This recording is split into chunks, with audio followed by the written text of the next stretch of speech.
Let's say you have a client, Jennifer, who's seeing you for an exercise program. She's a young mum who's become a bit overweight after she had her second baby. She'd like to get back to her usual weight so that she can chase the kids around without getting so tired. She talks to you about how a doctor put her onto these low-calorie shakes, like really low calorie.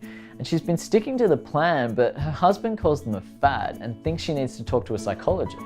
What effect do you think these shakes will have on her well-being, this really strict kind of diet? Some people think that any type of dieting causes eating disorders and that nobody should try to restrict the foods or calories from their diet. People might think that Jennifer would be happier and healthier if she just ate normally or accepted her weight. They also think that by restricting your calories, people are more likely to get so hungry that they go on regular binges. If that were the case, then studies on people following diets would suggest that they have increases in depression, anxiety, binge eating, or reduced well-being. Let's take a look at the research. We did a systematic review on diets that involve less than 5,000 kilojoules, which equates to about 1,200 calories. We wanted to see if they increased binge eating in people with overweight or obesity. We found 11 studies that had looked at the effect of these diets, and there were no evidence that they increased binge eating. Amongst those who already had binge eating disorder, these very low energy diets significantly reduced binge eating, and for everyone else, it didn't appear to influence their chance of binge eating at all. Other papers have also looked at the psychological risks of dieting in people with overweight or obesity. A recent systematic review found that 36 studies looked at the effect of dieting on depression, self-esteem, quality of life, and body image. There was no evidence that dietary interventions had negative effects on any of these factors. Quality of life and body image tended to actually improve from being on a diet. And this effect was proportional to the amount of weight they lost, meaning those who lost the most weight got the biggest increase in self-esteem.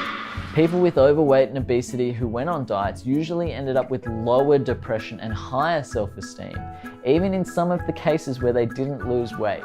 People might argue that some diets are riskier than others, and it depends on the macronutrient balance. A systematic review in 2016 compared low-carb diets with low-fat and other diets, and found 8 randomized controlled trials looking at psychosocial outcomes. Again, no studies found detrimental effects of sticking to these diets in people with overweight or obesity. In both short and long-term weight loss programs, psychological and social outcomes improved over the period of the diet, and these effects were the same regardless of the macronutrient content. In case you haven't heard enough, a systematic review of the 36 studies on the Mediterranean diet found no negative influences of the diet on mood or social functioning, and a separate review of 12 studies found that the diet could slow the rate of cognitive decline, warding off dementia. Almost all of these reviews have looked at populations of people who are either overweight or obese. More than half of Australians fit into this category, and dietary change is one of the best ways people can influence their weight. It's important that dietary changes are monitored by a doctor or an accredited dietitian to ensure people are getting the right balance of nutrients for their physical health.